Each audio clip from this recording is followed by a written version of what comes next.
Stephanie, I can't see that it's actually recording, but I'm going to assume that it is. So a little bit background on the program today. When Will and I conceived this event, it came from a central question about what's next. Obviously, you don't need me to tell you that there's been a lot of things going on in the world. We've had a global pandemic. We've had a much needed delayed reckoning with racial and injustice. And then also we have basically finally acknowledgement of the economic fragility of our cultural institutions. We've all been dealing with multiple crisis points, and it has been very hard.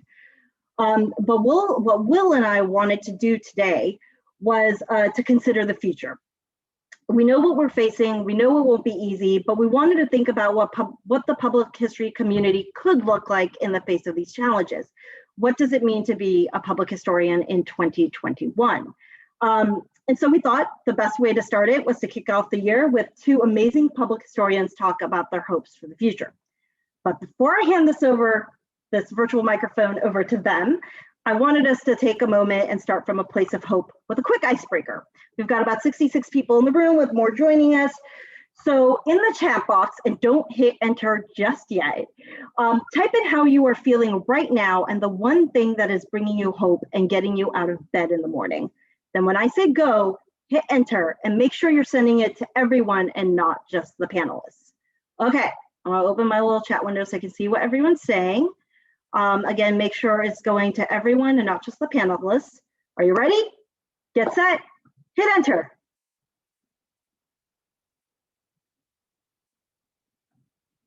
I love it. Getting all dressed up, vaccines, sunshine, feeling really calm. Oh, I love all the pets. I hear you about people still feeling anxiety and concern. Yeah, these are all really, really great answers. And I'm really glad everyone took the time to put it in here because I really wanted to give our speakers a sense of where everyone's head at. Coffee and feeling burnt out. All of this is really helpful for as we talk and have this conversation. So with that, I'm going to hand things over to Erin Cole and Nicole Moore, who will give a longer introduction of themselves. These are two remarkable public historians who many of you might know, who think about the world and the work we do from their unique vantage points. And they bring honesty, integrity, intentionality, and passion to their work. And I am really excited for them to share their perspective about where we can go today. Thank you. Hey, y'all. Hello. Erin, do you want to go first? Sure. I think we're like introducing ourselves and then giving our answers to the questions that we ask the audience. So my name is Erin Cole. I'm an exhibit developer at the Minnesota Historical Society in St. Paul. I've been working in the museum field for about 10 years now, both at NMHS, and then before that I was at History Colorado in Denver. I do exhibits. I think a lot about how people interact in space and how we make history into engaging and effective narrative experiences. But I'll be honest, like today I'm feeling kind of how I have for the last couple of months, kind of burnt out, kind of anxious. But I will say the one thing that's giving me a lot of hope right now is that my dad got the vaccine last week. So I'm like kind of looking forward to at some point being able to actually kind of visit my family at home. So I haven't seen in a year. So what do you Nicole? I'm trying to figure out which order I want to do this in. I'll start with my hopes and dreams. So right now I feel kind of this weird calm. I see things slowly changing. So it's kind of like the wait and see and the patience part. And so what brings me hope and what gets me out of the bed every morning is just seeing what progress actually looks like for the day and taking it one day at a time. Because I have learned that if you dwell on what things will look like 2 weeks, 3 weeks, 4 weeks from now, you will live in a constant state of anxiety. And so I'm Nicole Moore. Currently, I'm the Director of Education at the National Center for Civil and Human Rights in Atlanta. But as far as being a public historian, I have been in the field, this is my 11th year, I feel like. yes, no, yes, yes. Time isn't real anymore. Last year taught me that. I've been doing this for a minute. Let's just put it that way. And I have been with NCPH pretty much since the beginning. I'm now on the board. And as a public historian who largely focuses on the interpretation of enslavement at living history sites, it's really interesting kind of having these dual personalities in the field. I focus at work, I'm looking at civil and human rights, mostly modern context. When I am consulting or working with a slave dwelling project, I'm able to show people how the past is relevant to today. So it's been this weird dichotomy of my life, but I don't think I would change it for anything. And I guess part of that is because I see the role that public history has played, especially over the last decade, in educating not just youth, right, but educating adults in reteaching and relearning and re-engaging and getting people excited to study and learn about history from a different perspective. So, I mean, what's cracking? Like, I look think at our field right now. it is quite an interesting time to be a public historian because, as you say, like, first off, like, there's an incredible need for what we do, the skills that we talk about, the knowledge that we have. I mean, we're basically like we're living in a world that needs context more than ever. Mm-hmm. And you know, and it's not like people don't want to know it. People are very hungry for kind of like, how do I understand like the protests in my city? How do I, like, what is going on with kind of with the right wing? What is going on with the pandemic? People want to know. They need our skills to kind of make sense of like where the world is right now and how it got there and what we do in the future. So, but I just kind of want to like I mean, maybe we can talk a little bit first off, like, about how like the last year went for us. Like we just talked about all the challenges in our, like, I mean, Priya mentioned all the challenges in our field. Like, what was 2020 like for you? For me, it was, started off, we had hopes and dreams, just doing a lot of work at the center, really refocusing on how to engage people. And then it was like, oh, well, there's this virus. And a part of me was watching it just because I was like, what is this? What is happening? And I could see that it wasn't going to end well. And so mentally, I'd started preparing for, worst case scenarios, which did not include not being in the office for almost a year. Um, but it was one of those things where you started paying attention to it. And then it was, what does this mean for institutions? What does this mean for my job? And I recognize that I can actually speak from a position of privilege because not a lot of my colleagues kept their jobs.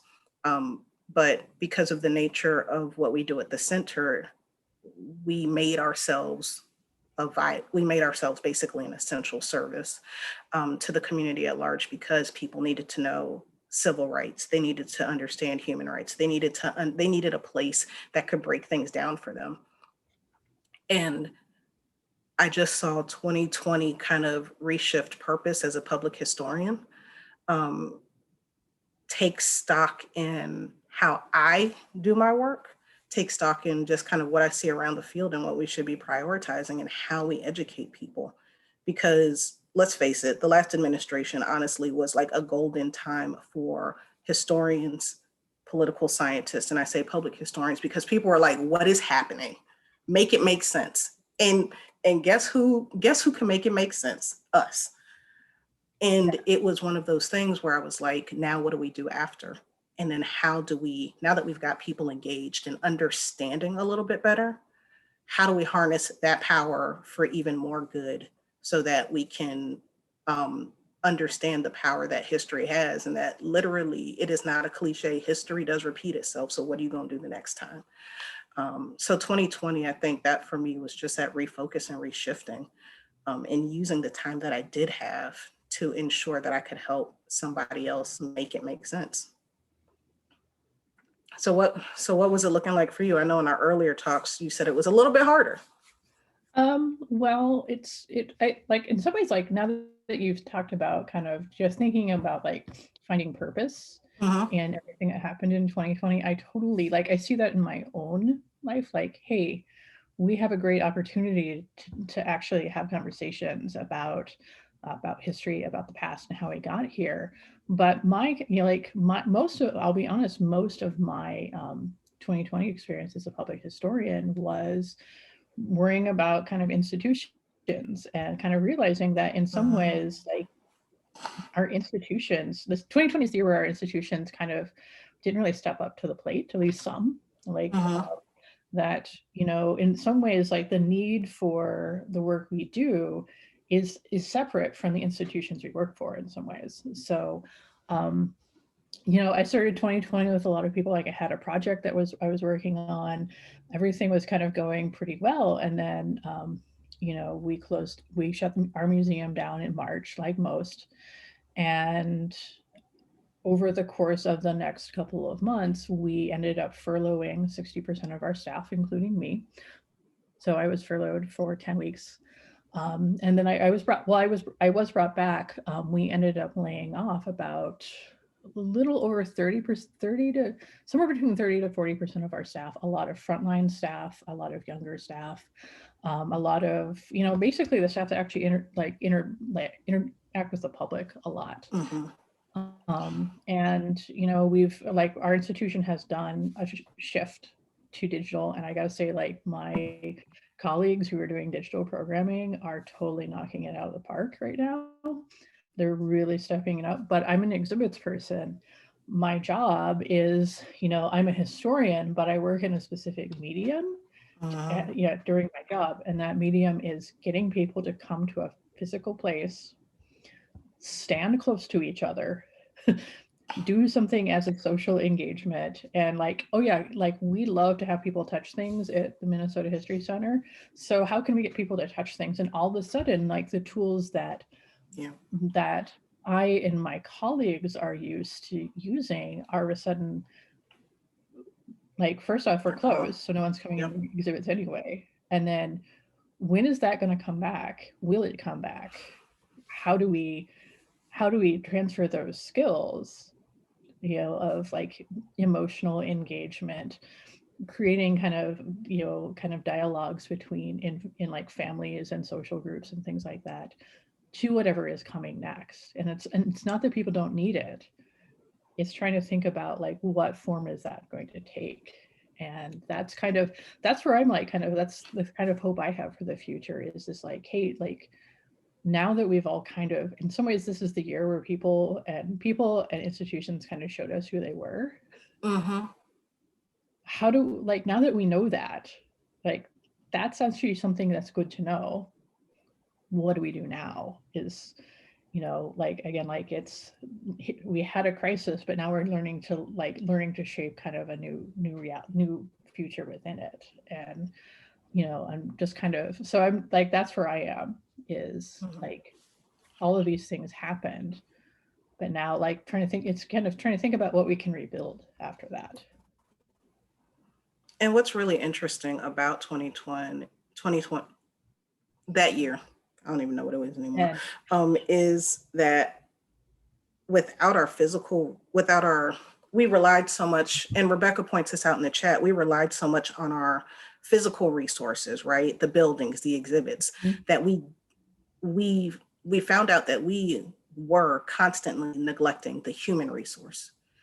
And there was no value for many employees when, if institutions had been thinking about it, that was their connection to relevancy. That was their connection to solvency. Like, that is how you remain tied into your community. And when you get rid of that in favor of that physical, instead of saying, how can we be smarter about this and position our folks in a way where they get to stretch, new muscles, they get to try a new skill, and people can see that we're trying, it was almost like, nope, pack it up, go home. And it's sad in a way, right? Because there are some places that just couldn't pivot. Like, they just didn't have it to pivot. But for those places that could, why? Because when things, and there will never be a return to normal. Like, I think the sooner we accept that, we'll have a new reality. but it won't be a new normal. It won't be a return to normalcy. It is just a new reality. When that happens, then what? How do you rebuild that goodwill? How do you rebuild that community? How do you mend those fences? And it has to start with the hard look of how do you treat your human resources, those people that make you who you are, that connect you to the communities, those staff members that, they lived for this, those volunteers. And you're like, oh, well, we can get volunteers, but can you? Because if they see how you treat people, they might just be like, you know what? I'm good here. I will go find, there are puppies that need my love.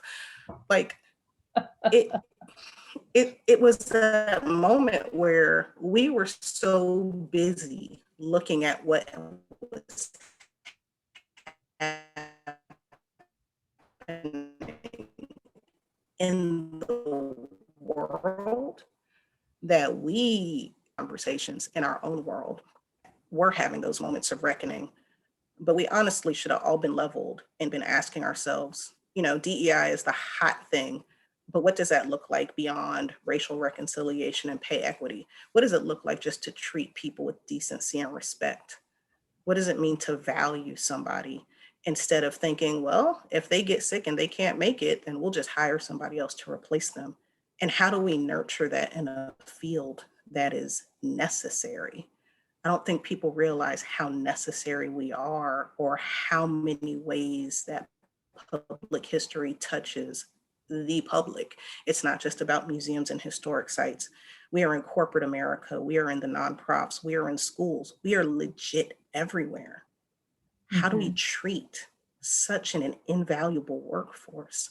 And how do we hold ourselves accountable so that we're not the ones in the fire, and instead we can actually say, this is what we do because we see the value institutionally, we see the value in our communities. We are the people that make it make sense. We've been able to have some of those conversations, and that's kind of what gives me hope for the field moving forward, because nobody wants to be in this predicament again, because we'll know that it's because of negligence instead of actually learning in situationship. Like one thing I have noticed, in at least in the circles that I run in and people I follow on Twitter, is I think there's like a much more of appreciation, at least among people who work in public history, as ourselves as workers and as labor. As, it's like there's like a lot of people talk about like vocational awe for like museums and things like that. Like, I'm so lucky to work here, like that kind of thing that keeps people from questioning kind of the status quo, saying we should work better. But I think a lot of people are just like, I can lose my job at any moment. How can I work against this? And we're seeing, especially in the museum field, a lot more kind of unionization efforts, and the kind of the Museum Workers Speak Mutual Aid Fund. Like, there's just a ton of like things like we're the people who can solve our own problems. And that really does give me hope a lot. I mean, I just hope that there's energy moving that forward. But I really like how much you're emphasizing kind of relationships and people, because like it's just like, when I think about like, like the place that my organization, I mean, like relationships are what actually make us relevant to people. It's the relationships that determine whether people are going to try to help us out when we're not doing well, or things like that. And I just, especially, since I'm in Minnesota and I'm in the Twin Cities, just thinking this summer about kind of the murder of George Floyd and the Minneapolis uprising that happened during when a bunch of staff were on furlough. And it was a lot of the people who had the relationships to react, to kind of bridge, like, NMHS and in African American communities and other communities of color. We didn't have, I mean, I will be honest, like we probably would have had a hard time anyway we historically have not had a great relationship with African American Minnesotans. But with the people who could do the work were on furlough. And that, that really, like, it kind of, I mean, like from the outside, it kind of looked like we weren't doing anything, but on the inside, it actually looked worse. Yeah. So it was like, oh, we actually we are basically we're basically hamstringing our own selves at a time when, there's so many people doing the work that we could be helping out with that. We could be signal boosting others. We could, Mm-hmm. um, helping people, like, again, using our resources to help other institutions. And I think we're actually like, it is leading to effective change. Like, there are some things like, hey, maybe we shouldn't take relationships for granted. We're having a lot more Yeah. conversations about that, which makes me feel better. I'm starting to notice there is more collaboration, and it's not, I've never felt like it was really competitive. Like, oh, we do this. And so we are the gatekeepers to this part. Um, with the sites that I've encountered, but there is a lot more, and we've always been a community that likes to share, but we've been a lot more collaborative, and it's something that I hope maintains. Like, we don't, understanding that we don't do any of this alone is imperative. Understanding that we need to be able to lean on people in different cities, in different states, in different parts of the world. Like, we legit have to believe in the power of our own community and not just look at, well, this is what I have and this is mine, mine, mine. And if I share it, then it's going to go away from me. But instead, when we have a situation where we've got people who can't respond to their community in crisis, then we can hit our neighbors up and say, y'all, this is our situation, but do you think you can you do this on our behalf? Can you help us? Can you help us help the people that we have chosen to serve? And seeing that collaborative process kind of grow and develop has been really interesting. And I'm hopeful that that maintains. Um, I really hope the that the feelings that we have now are genuine, Hmm. and that we kind of do go back to this moment when we start to get a little bit, too into our own feelings and too full of ourselves, that we remember when, like, when the times were hard, who was there for you? And how did you make it without that community? Hmm.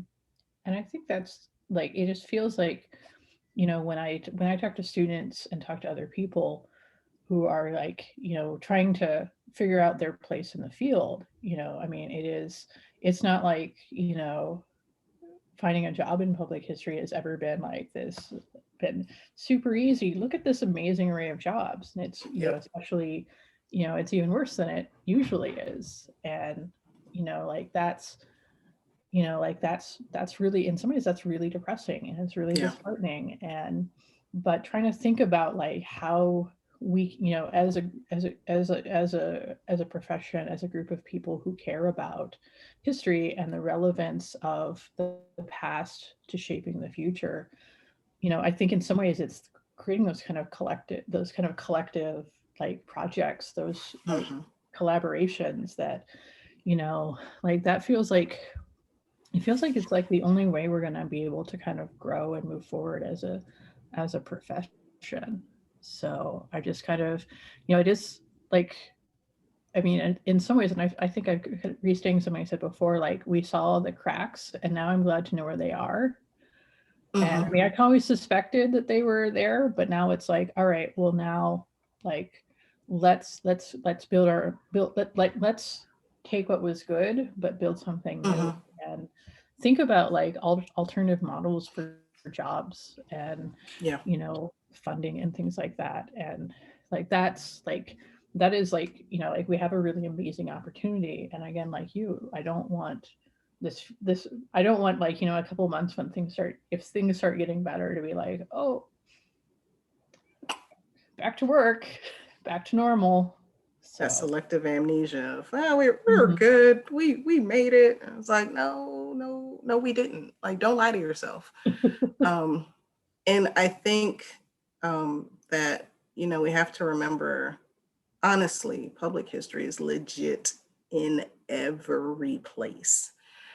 It should be our state of mind. It should be how we operate, how we move, how we just do things. And we can find a home in pretty much any industry. And I get concerned when people say, well, I have to leave the field to find something. You don't necessarily have to leave the field. Maybe the field just looks different where you are. Mm-hmm. And I think there's a value in that. It's staying connected. I think we are so, in some parts, we get stuck in our head that the field is either the academy or it's a museum. And it doesn't have to be. Like, and that's what makes us, honestly, that's what makes us unicorns. That's where I just tell people, I just sit there and I'm like, y'all have no idea exactly how dope we are, because you don't know how many places we can be without you realizing it. And it's important to hold on to that, because it is not going to be cakewalk. We've got people who are graduating and they thought you were gonna have that job lined up, and then 2020 said, you thought wrong. But it really is just that pivot of, what did I learn? What are my skills? Where can they go? Where can I still be that, I will keep my language clean, Stephanie. Where can I be that bad professional that harnesses all of those things that I've learned in school, or just what I've learned in other work experiences, and that translates? And who do I stay connected to? Because if there's one thing that public history has taught me, and that NCPH as a whole has taught me, two of the first people that I ever encountered in the professional realm outside of my program was Priya and Ann Wisenat. And it was how they connected with me, and the way that they basically enveloped me into this community, that stuck with me. And it gave me a sense of, this is where I want to be.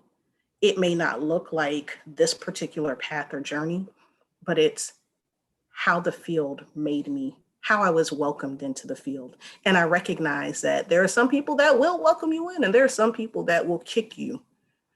But it's knowing who is about advancing the field and creating a welcoming environment, so that if you're like, I don't know if I can work in an institution or at this school, then cool, let's think about some other places you can be at. Let's think about what you have. And I think that is our greatest strength. It can also be a massive detriment. And we've experienced that in 2019, and really reckoning with that. And then y'all know 20. But it is rethinking who we are as a field, how we want people to be treated, and helping guide. We're not going to be able to do this forever, and holding on to positions or holding on to clout is ridiculous. It could be gone in a minute. So how do we, why do we do this? Do we do this for our personal gain, or do we do this for the longevity of our profession? And I think nurturing that, getting us in as many places as possible so that the world can't escape us, and using our power to create this positive change where we get you to understand relevancy, where it's not just a buzzword. It is literally, oh, this connects to this, and this is why we have this. Like that is who we should be. That's what makes me excited about public history. That's why I keep doing stuff like this, because I know what we could be. And I want to help. And I want to make sure that our community knows who we are, and that when we say the words public history, they're not, well, what does that mean? They're just like, yeah, I know that. I heard of that. Oh, this is where you connect. And this is where, yes. And I think that's, for me, that's where I want to see us going, where we are not treated as a sidebar. We are just as, and we are vital. And it doesn't matter what the position looks like. The path that we choose will help people see how vital we are. So I think that is like when you say that, like, first I was just thinking about history. Public history is not a job title, job or category. It's a state of mind. It's a muscle that we're always exercising. it just kind of like, it does actually kind of open up, like thing like, because I was thinking about, like, we had a conversation a couple of weeks ago, like, just think, I'm sure for, I mean, for both of us, and I'm sure a lot of people in here, like, you probably talked more about history this year than you have in a long time. Just saying, hey, let me explain to you what's going on. Yeah. And that wasn't necessarily it wasn't necessarily in a professional format. It's talking to your friends, it's Mm-hmm. explaining to your parents what they're seeing on TV. It's all of these, like, again, like, we're always educating whether we're on the clock or not. And like some, like, that's in, that's in some ways that's a really good way to think about what we do. It's like that we have a skill that can be, that is flexible, and like it's appropriate for basically every situation. So I think in some ways, like, like that opening up, that our sense of possibility, our sense of like what using our skills looks like is really good. I mean, I the one thing that I like do think about when I say that is like thinking about things like burnout and Mm-hmm. other things, because sometimes you're like, I just want to watch some crap on TV. And but at the same time, like, like, we all have kind of that reflex in us to be Yeah. like, no, like, let's talk about how this came to be. Let's talk about the kind of the underlying systems that created this. And like, people need our skills. And I think, like, one of the things that I've thought about is the fact that, you know, like, it's really easy for people who know anything about history to get in this sense of like this kind of place of like cynicism and despair. I mean, cynicism Mm-hmm. is almost like the historian's like defense mechanism. Well, of course it's bad. Let me tell Yep. you, like, we've all had those conversations, and like that's not a healthy place to be. Yeah.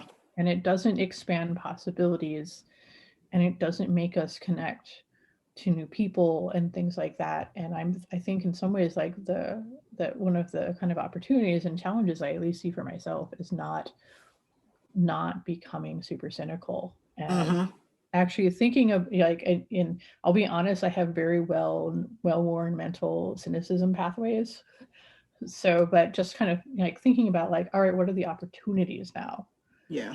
What can we build now?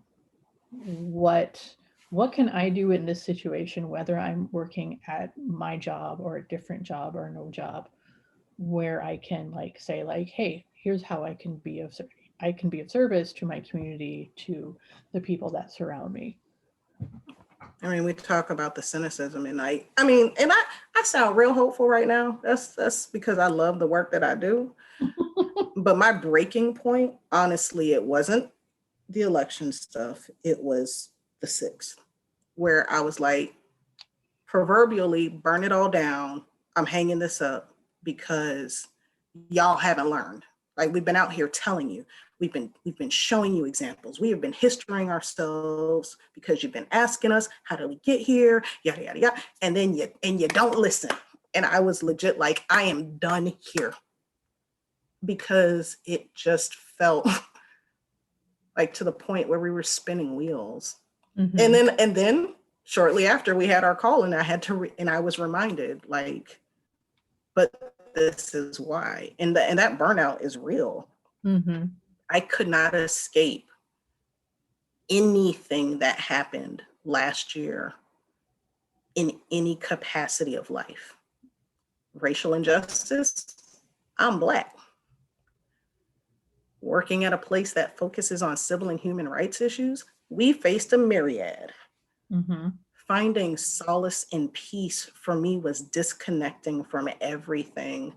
So I wasn't tweeting, I wasn't reading things, because that's work. That was 24/7. And I had to find a way to really, if I didn't disconnect, I don't think I could have been effective for anything. So that the 6th ended up being my breaking point, because I had kind of slipped back into that, all right. And then it was that recollection of not learning. But it I think there's a healthy dose of cynicism because it keeps you humble. And it keeps you with a really clear lens, but it's when you let it overwhelm you and you let it consume you that I think we have to be careful of, and we have to help each other through. And we preach self-care and we talk about self-care, but sometimes you need somebody to tell you when you need to self-care, because you're used to going and going. And I think there's self-care, and then there's everybody else in our community saying, hey, take a break, breathe, go read something that has nothing to do with anything, find a good bottle of wine, find some really good water, something. And that's how we help each other. Like, but it's been a ride. It has definitely been a ride, but I'm glad to be in this space. I'm glad to see so many colleagues who take the time to listen, because this is what we do. We have not had a physical conference, and this will be 2 years. Like, I miss my peoples. I miss those moments. And I think this is also a way to just be healthy in the field are these moments of fellowship. Yeah, we're zoomed out, but guess what? We don't all work with each other. So these are brand new faces. Hey. Yeah, like I've been I mean, I will be honest, like one of the benefits is like there's just been like so many awesome discussions about our field. Like it's this, I'm thinking about, at least from the museum field, like all of the Death to Museums programming, the museums and race programming. I mean, there's just been a lot of opportunities, first off, just to hear people in the field talking about kind of what is like all of our collective concerns. None of us had to get on a plane. None of us had to get work to reimburse us for a ticket, or not, more cases not reimburse you. And as much as I miss unscheduled conversations with people and like things like that, just I have I've, between Twitter and this, just being able to connect with more people has been like almost one of the gifts of 2020 and 2021, is just kind of like, how like this is a way that we're actually trying to we are actually connecting in ways that we wouldn't have thought about for a couple of years ago. Absolutely. I see questions rolling in. Yeah, so we can start a little early if you want to. I mean, I was just gonna bring it into the conversation. Okay. Well, how about what I'm gonna do is Will's gonna ask the first couple, but I think some of the stuff you guys have been talking about has been really great, especially as we consider our role in 2021, is this idea of us taking the skills as public historians and considering ways outside our normal practice to implement that work for a greater impact. But also I saw people talking about making our labor visible, because people are going to the institutions we normally go to, but by engaging with our skill set and our work in different ways, that's one way for people to recognize the importance of the work we do. And then I also really appreciate this discussion about cynicism, because it is really hard to leave it behind. And that as we go into this year, really hard after January 6th, and what's been happening after that, is how do we take that cynicism and turn it into something that is an asset rather than something that's going to drag us down. And I think that's what some of the questions we have are about, is what is that next step going forward? And so maybe I'll ask the first question, Will, and then I'll let you ask the second one if that helps. I think it's the one from Suzanne that asks, what is the one thing you hope to see in the field this year? Might be a good sort of first step. I think more, I mean, it's been done a lot, but I think more connecting kind of in this way and not waiting for those once a year meetings, that we find ways to really, really connect with each other and support each other more. I want to see that change, because once a year is great, but if we don't get to physically come together, then it's almost like, oh, well, I'll just wait till next time. But nah, we have opportunities, we have technology. Being there for each other, I think, is critical. I would agree. Like, I would agree with that. I mean, I think being able to have more of these conversations is kind of it's almost like the base of what we're rebuilding. This is how we're going to do it. I would also like to see, like, I don't know, like, I feel like there's a lot of momentum with like people doing interesting and creative projects. Mhm.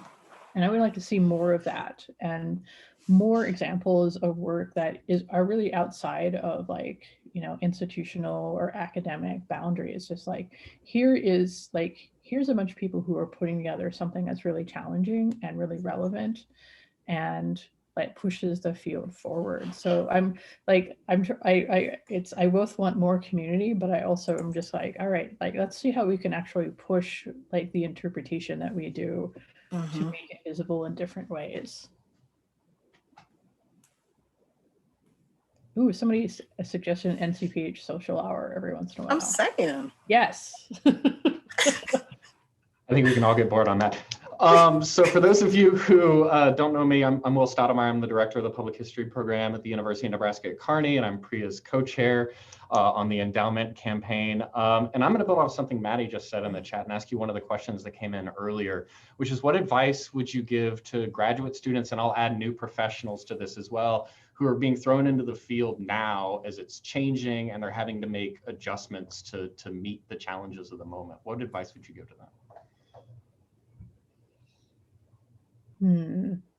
I mean, like, I feel like half my stuff is kind of cliche and like, be flexible. Mhm. You never know what's going to happen out there, because I think, like, like, I'm just imagining coming into the field right now, first off, knowing that like the work we do has all of this relevance, but with hiring freezes, like people, like institutions cutting back. I mean, as much as, like, we realize it, like, institutions are problematic. I will say, like, the one thing that never gets old is direct deposit, having your check show up. It's pretty great. And but like, I think in some ways, like, I think a lot of this is trying to figure out like who you are as a historian. What is the thing that makes your compass point in a certain way? What do you believe? What do you like? What is the work that you want to do? Because I think in some ways, one of the things that's like about public history is that in some ways we're all creating our own jobs and our own careers. Yep. Because there's not a real path, and there's not, it's not like when you go into academia and you become tenure track, you're like you kind of, there is a very specific path to what you're doing, but a public history career can go in a lot of different directions. And a lot of like, like, I'm trying to figure out in my career, like, what's the work that I want to do next, whether it's at my institution or somewhere else. Like, where do I want to put my resources, and what is the impact I want to see? And I realize that, like, people are just like, but I just really want a paycheck. But I think in some ways this is a really good time to figure out, like, why are you in the field, and what is the thing that really gives you the most excitement and joy about doing this work. I was just gonna quote Wu-Tang Financial from Dave Chappelle's show and say, diversify your bonds and diversify your skill set, just to ensure that you can be, because flexibility is also a muscle. But when you have kind of a diversity of skills, you are able to stretch those muscles in different ways. You are able to, you might say, well, I design exhibits physically, but how can you translate that into something digital or a virtual program that aligns or ties into an exhibit? And it's really knowing how to flip, your core of what you do and make it indispensable in so many other buckets. So. Yeah, and I would underscore that this isn't that age-old thing about saying, hey, you just got a grad degree, now you got to learn something else. No, this is about taking your grad degree and your experience and making it work in a different place. And to some extent, that's exactly what public historians do, right? We are about history out in the world and adapting it to different audiences and different people. So what if that audience is not the museum or the nonprofit organization you've worked in forever? our jobs are so translatable. And listen, this is something I even tell myself constantly, that I'm like, there are other ways you can do this work than what you're doing right now. And I love my job. It's just reminding yourself that the place you're at is not the place you're always going to be. And that's always been the case, but particularly now, thinking creatively about how those skills can be used. And I'm sorry, I'm just answering questions. I think maybe this one from Rebecca Bush is actually really good in the chat about, and it's sort of jumping off of this from an individual level to a community level, about how do you use these, what are some tactics and strategies you can use as people in our organizations and our communities want to return to normal. And I think the first step is making people remember that normal is not what it was a year ago. We're not even back to being out of social distancing. So normal is not yet. But Erin and Nicole, what do you think? I think that and I'm looking at the question, I think there's that rush because people want to get back into a routine. And what communities, the one thing that I can say about my current place of employment is that, yes, the museum is open, but it's only open 4 days a week. The administrative team has no set date to return to the office. And that is because we want to give people, we want to return to what we used to be, and we want that routine. But health is literally the forefront right now. And getting people to understand, hopefully a lot of our decisions are being made, not just with the health of our community in mind, but the health of our employees in mind. And getting people to really understand that. It does us no good if everybody opens back up and everybody gets all their jobs back, if we have to shut down all over again and it's 20 times worse. And it's helping as we look for change, and for a lot of us, as we look for funding to even just keep going in this skeleton model, it's getting people to understand that we want this as much as you do, but is it worth somebody's life? And if somebody says yes, then that's somebody we don't need to be engaged with. And I think, like, you know, when somebody says like that to me, I always, when I ask them what they mean when they say return to normal. So I think there's things that are totally understandable about this. I mean, I want to be able to hang out with my friends. And, you know, like, there's something about, like, you know, like, we have to be very, like, there's, like, everything we do just feels harder now. And people, like, want to be able to, like, you know, there's a lot of things that are distracting from the work that we want to be doing, because, you know, this is not my case. I'm not, but a lot of my colleagues are also teaching 5th grade at home in addition to, like, doing their job and things like that. But, you know, I'm just trying to think about, like, there's like the kind of return to that. But I'm also thinking, like, especially with like some institutions, maybe like there's also this thing like, well, we can just like go back to programming the way we used to, or interpreting things the way we used to, and things like that. And I think one of the things that's been really remarkable is just like this kind of like all of these things coming together at once, like, you know, like the pandemic, reckoning with racism and other discrimination, you know, like the election and everything, is that you can't, once those things are kind of out there, you can't really go back to normal. Like, and, you know, I think we all, like, I think it's helpful to distinguish between those things, because again, like, I actually would like to just stand close to somebody and not think about it too much. But I also like want us to actually kind of like recognize that, like, we can't go back to normal in our interpretation. The problems that we were exposed in 2021 or 2020 were already there in a lot of our institutions. Like, it didn't create things, it just widened a lot of new gulfs that were already fissures that were already there. So so I guess, like, you know, like, again, like, and I also like, you know, like, you know, thinking about things like that, like my museum has had to open and then closed, and it's now like thinking about reopening again. Is like, how do we like do that in a way that isn't basically like really like deleterious to our staff and employees?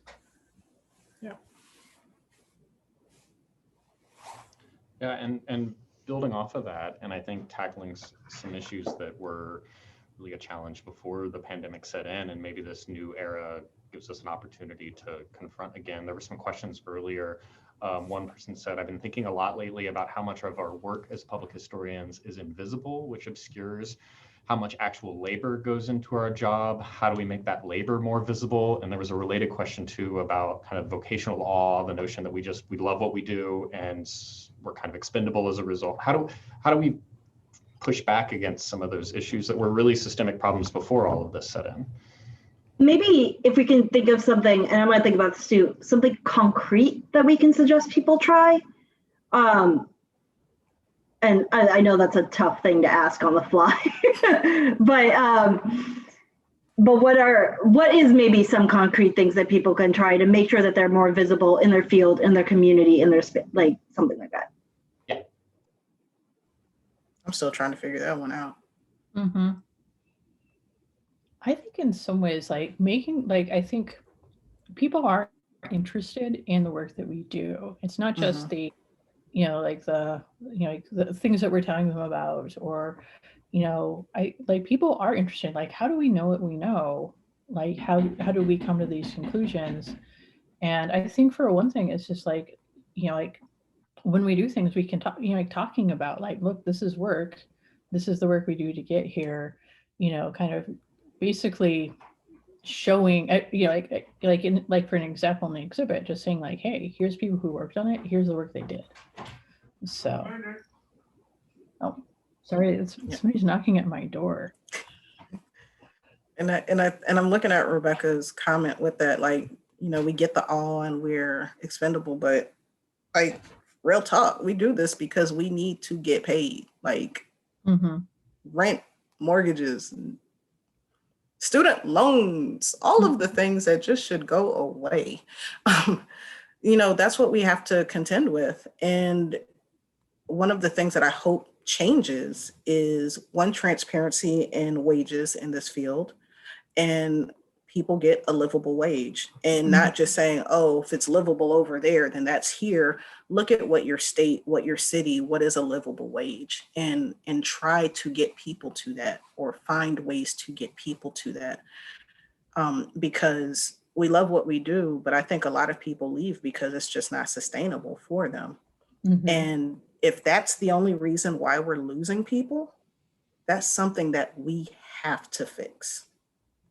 Yeah, and I will say, Julie is talking about how they tracked all the tasks that they do to show the administration all the work they're due. And I'm thinking of a slightly similar thing in terms of transparency is I miss theater. I miss theater so much. So I've been trying to consume as much virtual theater as I could. And this company called Wise Children in England has been putting on live theater at the Bristol Old Vic, where it's live, like it starts, and if something happens with the sound and streaming, they stop and restart all over again. And it's the closest you can get to that texture. But what they do for transparency that you can't get when you're in the theater is they start out by the director talking to you, and then they show you the sound technician. They introduce the camera people. They introduce every single person, the ticket people behind the scenes who have brought this thing to your space. And in some ways, I think that's exactly what Julie is talking about, and what you, Nicole, and Erin are talking about, is being more transparent about who is behind the scenes producing this content for these people. So. Absolutely. Like, I'm trying to think, like in my previous museum, we had at the, there's like the cliched like credit panel at the end. And, a lot of museums, they don't actually list the people who actually worked on the exhibit. Maybe they have like the curator's name, but it's all like donors and people who helped out and things like that. Is like when I first started working in the field, I worked at a place that put everybody on the credit panel, interns, volunteers, anyone who had a hand in that project got to be on the credit panel. And again, like it means we had some really massive credit panels, but everybody who had a piece in that could come into the exhibit and like, look, there I am. This is what I did. This is what I do. And it was like, and again, I was just starting out. So I'm like, this is normal. And then it really isn't. But I think just giving as much credit as possible. Just like, here's a, like, it's like pay is really important. I think it's the most important thing, but also just like giving people credit for the work they do instead of like having them, like, oh, I get satisfaction for work because I work for this organization. So Showing people that they're valuable. That's like, that is priceless. Like, it's so cliche, but it honestly, when you show people that they're valued and you let them know that, legit will get somebody up the next day and be like, all right, let's go. When you don't do that, then they're just like, for what? Yeah.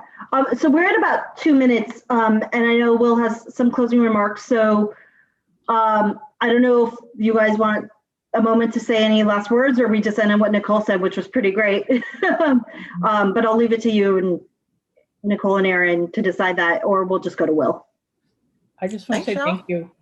Thanks for having us and putting us together. Thank you so much. Okay. Will, it's on. All right. And yeah, Nicole, I love the one thing you said earlier too, the public history is in every place. It's a state of mind. It's not tied to where we're employed. And it should be about kind of how we live and breathe. I thought that was a great line that's going to stick with me for a while. And I want to thank you all, Erin and Nicole, both for doing this. And I know we can't see our audience of 60 odd people, but thank Nicole and Erin for participating in this. I know it's been a long year, and I found this, hopefully many of our audience members did too, I found this really cathartic to have this kind of conversation, to deal with some of the issues that we're still dealing with, but also to think about where we go next. And one of the reasons Priya and I wanted to host this event is because things like the endowment for NCPH, for organizations like NCPH, are also about exactly that. They're about looking towards the future, about building capacity to support students and professionals, academics, what have you. And so we do want to ask folks, if you feel so moved, and if you are able to do so, to consider donating to the endowment for NCPH to support this kind of programming in the future for these kinds of organizations. The link to the endowment is in the chat. You can make a one-time pledge, a one-time donation, or a multi-year pledge. And we also want to ask those of you that are able to join us at the virtual conference in March, when we'll be announcing the end of our endowment campaign. And Priya, I don't know if you have anything else you want to add to that? No, that's it. I think I'm just really glad everyone joined us today, and that it seems like people found it helpful, which was ultimately our goal and our intention. And I am so glad that Nicole and Erin were able to join us today. So thank you so much. Thanks, y'all. Have a great day, everyone.